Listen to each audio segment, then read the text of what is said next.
Well,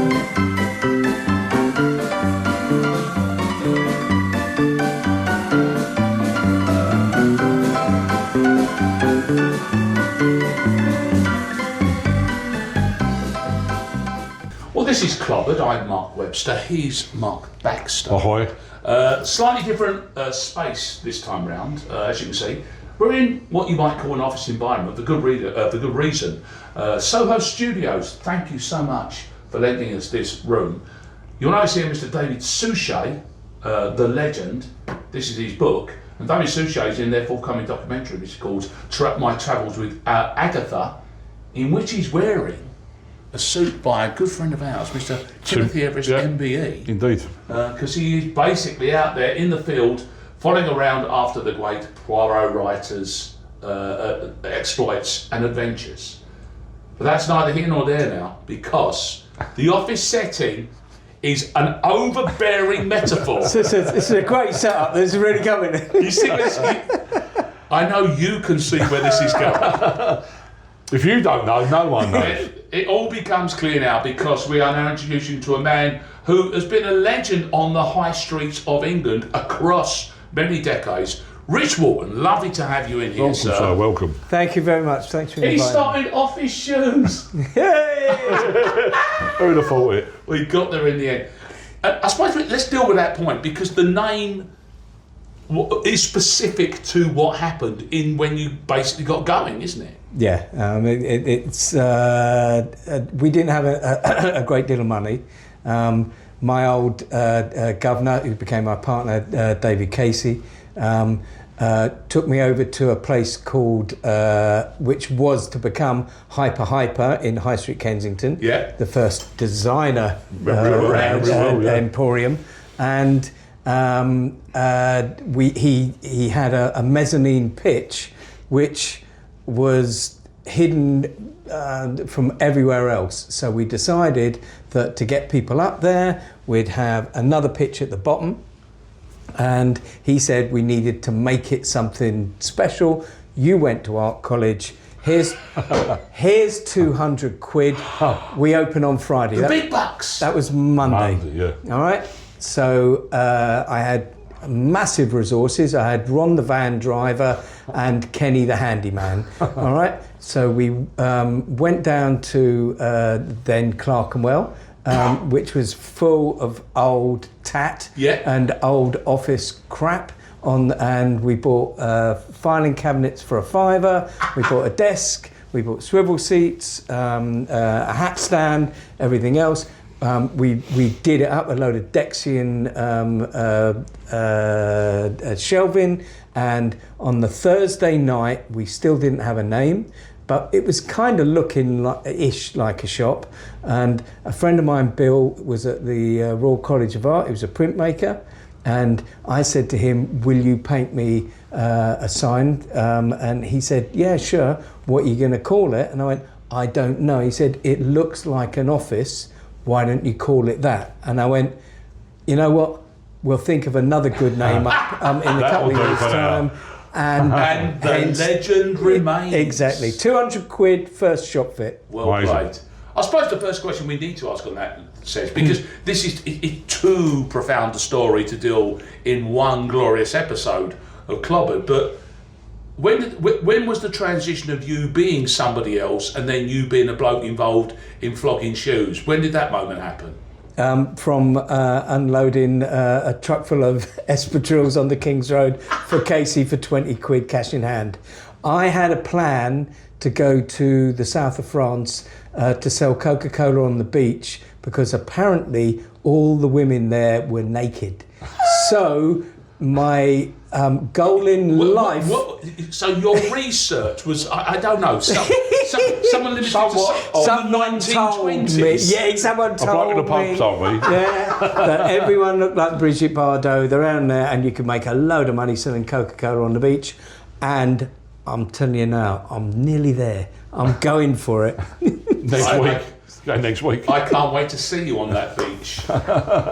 All tanned and buff. So I ended up in the shoe trade by accident. Wow, who'd have thought that? The sensible, we've done this amongst ourselves. and we had the conversation like that. Of course, we all wear shoes. Was it a thing for you to start with? Here's the place that kind of he and I have talked about before. Do you remember being unleashed by yourself with money from your mum or your dad? Say, go buy your own shoes. Yes. And I bought a pair of platforms from the market that the heel fell off. They were really, and also the kids at school had really big platforms and mine were about there. They were just shit. What sort of years we're talking here? 71, Okay. 72. So Yeah, basically, not only didn't you buy a high platform, the stupid one you bought fell off. Yeah, exactly. Semi-crap platform. Also, I've got very small feet, so they didn't have many in my size, so it was all a bit junior. Oh dear. It's a shame when it's shocking. The first pair of Dr. Martens I had weren't Dr. Martens. Were they major domos? Solo Wear. Remember Solo Wear? No, do you remember? I don't know. That rings a bell. Because Solo Wear, quite frankly, Dr. Martens didn't make small sizes until way later, and Solo Wear made things in a size 5 when I was a kid. So shoes were never really your career path. It was never really. No. But my passion, the same as yours, football, fashion, music. All the way. The only All Trinity. The only Trinity. Yes, it is, isn't it? But getting shoes right is crucial. Getting shoes right has been crucial from day one, isn't it? Always. In our worlds. Always. Yeah. Always. And in the same way as whether you had the right budgie jacket or you had, Sure. You had to fit in, didn't you? Yeah, You the had to right fit stay in. press or whatever. Everything had to be right. And, in the great world of fashion, we're considered the 10%ers, all right? Anyone in the shoe biz is the shitty 10%. Really? Yes, which was why we're nicer people. Our trade is nicer. The rag trade's full of bitches. They're all having a go. It's all one-upmanship, whatever. Shoe trade, lovely people, all right?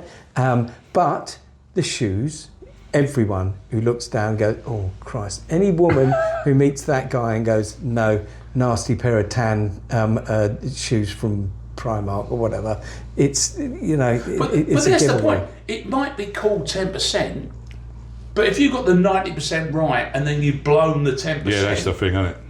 Exactly. game over, isn't it? Yeah, Exactly. totally. But also, sometimes you dress from the ground up. About to say that. And every so often, there are times that the shoes are more important than what you're wearing up there. If you look at all the ravers that we were having a discussion about earlier on, it was whether or not you had your pair of Travel Fox or you had your pair of Jordan 1s or whatever. It didn't matter what kind of apparel you were. General ensemble Outfit. Exactly. Because You're wearing a hoodie. The shoe was the statement, wasn't it? Yes. Do you remember when that was? Okay, so I had this very similar platform shoe. And me. Problems. We were around the same I era, bought yeah. one size too small, and that was when they were doing that mottled leather. Like it was purple and green, sort of like someone had done it with a sponge. I don't think it was leather. Trust me. This had never seen an animal. This shoe of mine. Poor thing. But all I can remember is it felt like every time I took a step, I was sliding downhill, and my toe was bumping into the end of it. That was in that. Do you remember like when you first got your first say adult feeling shoe? Yeah, I mean, I always reference this because it was a massive moment for me when I earning some money. Was a back pair of Baswegian. Because before that, it was just what all the kids in the estate were wearing. Then I got a job, and it's a proper job. And I saw a fella in the street, I've mentioned this a few times, and I said, where are they from, and what are they? And I don't know why I just identified a pair of loafers. He said, they're Baswegians, and they're from John Simon's in Covent Garden, or John's as he called it. Did you ever go into, because you strike me as somebody who never really went for the vagaries of big platforms and spoon Well, toes I did and as a scoop younger, wedges. I did as a younger guy when I was born in 62, so 72, 73. 61. Yeah, so I'm still at school. We were trying to have a ziggy haircut and You know, I was having all that. I was really influenced by all that, and definitely platforms. But after that, it was literally whatever was on the estate, whatever they were, we would all wore the same stuff. Only when you had your own money, it became more. I can actually start to dictate what I want to wear. And I saw these. Well, I didn't know what best weeds. I just saw loafers. I just loved beef roll loafers. I just loved them, and that set me on that path, which I'm still wearing today, really. And I'm glad you mentioned that, because I bought a pair. Office did some spoon-toed loafers, or they did a kind of 80s take on them. It must have been when I bought them. A lace-up shoe that looked like a somewhat clumpy contemporary shoe, but with the big round toe. Would you have invented that yourself, or was someone doing them? Did you get them designed in-house? Okay, we designed stuff in-house, but what we were doing is travelling around the world and finding stuff. All right? And if it had our label in there, we put it together. If it was a weird little label from wherever, nothing was out of bounds. Everything that we liked had to tick the box of it's okay. We were street fashion. We weren't glam. Yeah. All right. Everything we did was from work boots to. I mean, the work boot. That's another thing. Yeah. I mean, on its own, if you looked at how many sports brands are out there, hundreds. Okay, Sure. but you know, Nike, Adidas, blah blah blah. In the work boot, every single person in the world has got a pair of work boots. All right, yeah. Everyone. All right, but there's about 5. That's true. Timberland, Bluntstone, Caterpillar, Red Wing, and then you'll struggle. Yeah. All right, there might be a couple others if I missed them out, but the amount of pairs of shoes that have sold worldwide, and we've all got one in the wardrobe. Yeah, definitely. Yeah, definitely. Right. And the quantum leap for us, I guess, was from DMs to actual work boots. Sorry, don't miss that. Dr. Martens. No, but you mentioned them earlier. But from that point of view, just picking up on that, what was your first big boy pair of shoes? You reckon? I'm going to guess about 16. But what would you think that one would have been for you? There's quite a few, but I'd say when punk rock came along, I was an early adopter, and that first pair of jam shoes. The black co-respondents, as they used to be called. Okay, but there was difference. There were different types, and there was some which were pure white with a pepper pot, and there were some with a slightly beige cream, and they were much cooler and much nicer. And that, for me, I can't picture them. It was an off-white as opposed to a pure white. And the pure white, Malandi and all those guys and Shelley's and everyone, so they're all a bit. But those ones had a better last, a better pitch. So for me, they were my proper first. Right, I'm cool as fuck in these. Nice. And I know that there was that period again when we crossed over, is that in that soul boy world, the Winkle Picker shoe was all purpose. It was like a cross-genre shoe, wasn't it? But because the whole jazz funk lot were all wearing bowling shoes, which I later found out that when you went with your $2.99 jellies, and you handed them in, you could walk out with a pair of leather bowling shoes. You left the jellies there, didn't you? Fashion by accident. I like exactly. I'm just thinking but the bowling shoe then was a mod thing, and it was a jazz funk thing. Yeah, totally. And you bowled the slip-on with a nice bit of gold chain. They were very old Kent Road, very Warfront. Yes. They were a thing for many years. They were. And I'm not sure where they were from, though. To be fair. No, the scuff, the metal scuff toe. Did you ever have that? Okay, so there was a Dr. Martens. So we Dr. Martens to reduce that to a very small story. Dr. Martens had a major factory in Wollaston, but they they licensed their soles to several other factories. They licensed that. What's this, Robert Johnson at the Crossroads? And this is where Dr. Martens became much more fashionable. So, for example, George Cox who made for Johnson's, Patrick Lloyd and Robot, done all the rockabilly. White and Company made versions, made ladies ones. MPS made steel toe caps. And so there were a lot of other fashionable Dr. Martens outside of Dr. Martens themselves, who made the 1460s, 1461s. So it became this thing, and one of them was the steel toe cap, the industrial steel toe cap. Yes. And that in the mid-80s became a thing because some bright sparks cut out the toe and had... Made it all shiny. And then it became fashionable the next year because Gaultier copied it. John Paul Gaultier came over here, saw the steel toe cap, 1925. Do you know why I liked them? Because it was the spoon toe shoe again. Yeah, exactly. It was the big golden It was kind toe. of clown shoeing. Clown shoe. Now, I'm going to have to defer to my good friend here at this stage because obviously a massive part of the Office empire into the world of Offspring was the training shoe / sneaker. Yes. He struggled. Yes, I'm not. Well, actually, at that time, I was a bit of a. You couldn't resist it, could you? So, your casual years and onwards, it became a night blue flash at the time, or red Green flash. Well, for us, it was a blue flash on our estate. Then a red flash was a bit. Oh, no wonder you two never met in those days. Then. But yeah, I mean, and then I sort of lost touch with all that because you started getting the one-upmanship when the trainers become. I got these. It become a bit mad for me.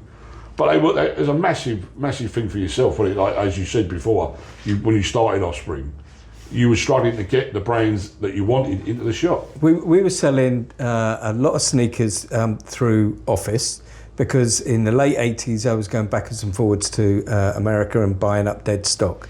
And as was some of the groovier little stores like the Duffer, buying their Superstars, Sheltoes, etc., Passenger in Camden, some of the guys in Affleck's Palace in Manchester, and the ravers wanted sneakers. Yeah. So we had a big business, but we didn't have a business in Nike, Adidas, and By the way, can I just ask on Reebok. that note, was there a period when you're going like, we're a shoe empire and no one wants to buy no shoes no more? Was there a bit of that, or was there always a balance then? I think I gave an interview in about 1995, 96, and I said, that's it, all right? No one's going to buy shoes anymore. Now they still do. Obviously got that a Somewhat little dramatic, bit. Rich, wasn't it? Yeah. But I think I think you'll find the percentage of sneakers Massively, now yeah. compared with Massively, shoes yeah. is so Which massive. is what I'm still fighting that war. I'm still fighting he's against out that. there, Yeah, but that's the good thing is it comes back. Yeah. Because when it's everywhere and you want to have something, I want a decent pair of shoes. Yeah. I want something that I really like. Yeah. But the factories shrink. Absolutely. Yeah. There's not as much. Oh, you can't fight it too long. They're everywhere. They're literally everywhere. If you have the leather supplies, the components, everything, you can make everything. When all of those little component guys dry up, you can't make shoes. So why did you move into trainers, sneakers? What was that? What was the thought process behind it? The thought process is I wanted to turn about. I need to make money. All right? As much as I was at the forefront, and we discussed this earlier on, Offspring was the first fashion sports shop in the world. Exist before, which it is didn't. crazy to think shoe about. shop. Sports shop, shoe shops, Yeah. and the sports shops would never sell to shoe shops. And what we did is we crossed it and we said, no, none of this is for canoeing. None of this is for running. This is for what every single person knows it's for wearing something that you feel cool in. And to break the mould was really, really difficult. They all told us to get lost. All of us. And the question, this is too profound a question to ask for a short answer, but once you try to start getting yourself involved in the language of trainer buying, it must, because the nuances are so, like myriad, and also the speed at which it changes, I guess, as well. It must be like sort of like you're going at breakneck speed then, aren't you? Well, I came in from the shoe side. Yeah. And I'm not an aficionado of sneakers. All right, I know a lot about all of them, but that isn't my world. I wore Converse. I wore Converse from 1976 all the way through. Converse to me is still probably the best. It's unisex, it's ageless. Every single person in the world can wear a pair of Converse. There's not many things that can do that. You can wear it when you're 75 years old, you can wear it at 5, or you can wear it differently. You can wear it as a student, you can wear it as a punk, you can be the Ramones, you can be, you know, anyone can wear Converse. They have been that ubiquitous and remain that, don't they? But coming into a sneaker world where that guy will only wear Adidas, that one will only wear Nike, all the demographics of Scousers only wore Adidas, and London's all Nike, and you know, it is, like you say, it's a minefield. Yeah. So our way of buying it was we bought what we fucking liked. Which is the best way. We don't like that in the end. The best way, yeah. So one of the biggest selling sneakers of all time, the Reebok Classics, wouldn't have it in the house. Oh, Wouldn't right, have so it in they the house. weren't an Offspring shoe then? No, fuck that. We Interesting. didn't like it. All right, we like Adidas Superstars. All right, Yeah. and that was a little bit old school. Reebok Classic was your mainstream lad, and so whether it's Cobra or Olympus or whoever out there sold bucket loads of that, and they thought we were just nobodies. All right, because we were fringe, but we weren't. No, you were an enormous fringe. Yeah. Sort of like Tim Burgess. That's what I was going to go. Yeah. Claudia, Tim Burgess. Claudia Winkleman. Yeah, exactly. Yeah. That's right. Do you have? I mean, I kind of guess we do. You got staples that we wear. What do you defer to now? We went to your shoe cupboard. What's in there? Okay. Oh, I don't. This is the stupid question. Always. Like the TARDIS. It is, and I'm trying to sell them off now, but Oh my God. Trickers is always there. Trickers, brogues are always there, and I've got 10 pairs of different trickers, some of them really rare, and but ultimately they are the best brogues in the world. There will always be Clarks in there, whether or not it's just a classic desert boot or a desert trek. But I've got desert Kenyas, I've got old school Wallabies, but I've got some rare See, I know stuff. this is an interesting question. It's not one pair of trickers in this little shoe No, cupboard. It's 10. This it's is- not this one is- pair of Clarks. This It's is 10. another world of shoes, isn't it? This Yeah, is well, like, You literally bought a house next door to put your shoes in, didn't you? I have got a lot of shoes, and I'm trying to sell a lot of them off. It's a lot of shoes. Are you shocked? Yeah. on the. This is what sorry. We should.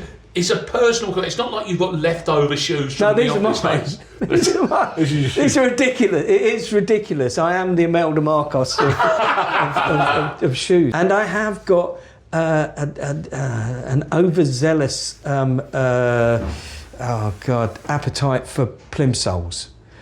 And whether it's the vulcanised plimsoll, Yes. which it comes to the Converse, the Jack Purcells, me and Jack you Purcell, discussing yeah, I do triple Velcro Jack Purcells, whatever. But there was a company, and they're still in existence now, called Moonstar in Japan. They were the licensee for Converse for years and years and years. All right, in Japan. So the most interesting Converse were always made from Moonstar in Japan. Do they do shoes like pottery? Yes. No, shoes like pottery are another Is that vulcanising. not No, Moonstar? that's not Moonstar, Okay, but they're very okay. similar. I saw them recently. But too. again, Moonstar make fantastic vulcanised shoes. Okay. So I'm a mug for plimsolls. I have got hundreds of them. I got like classic- 20 pairs of worn out Jack Purcells. classic white plimsoll is just Yes, a thing, isn't it? It's a because you know what? It doesn't matter how No old branding, you are, really. you can get away with that. Yeah. If I go out and buy a pair of Nike Shocks, you're going to look like... And basically, of course, all I'm picturing now is jumping over that wooden horse while we're digging the tunnel underneath there in our khaki Yeah, shorts. I love a plimsoll. Do you still buy shoes? Yes, but I really, really need discount. I hate paying... if I can get wholesale, well, I'm good. But retail, it hurts. There's a level as well. How much would you pay for a pair of shoes? Well, a good loafer, 250 quid. Yeah. All right. What's your level? Oh, no more than that. Oh, So that's- 40 that- quid. But that's I have another conversation. I've spent some silly money in my It's the same. You know, when I Hundreds sit. for shoes. Why? And most of them are rubbish. They're well, I've really learned badly that. made. I've learned that. No. It's like the Gucci, I mean, the Gucci loafer I bought from Sloane Square, Gucci in Sloane Square, that my missus, who knows a bit about shoes, saying they will just fall to pieces in no time. Yeah. And she was right. Turn right side. The Gucci, Do that. the Gucci It's gonna copy soak I up. bought, Yeah. the Gucci suede copy I bought, the old spit I bought from Office back in the day, I had for years. So there's a message in there somewhere. Yeah. They were great. They were great. And at the time I couldn't afford the proper Gucci, couldn't afford it. And by the way, gentlemen, I've got to say, we've only just scraped the upper Not many. of this Not many. of this conversation. Rich, thank you so much for joining You us. are more than welcome. It's been, This it's been is, lovely. of course, Clobbered as well, you know. Thank you once again to Soho Studios. Look out for David Suchet's forthcoming documentary. Mr. Baxter, Mr. Webster here. And this fella, as you can tell, a couple of more stories in him. So the odds are he'll be back again. That was Clobbered.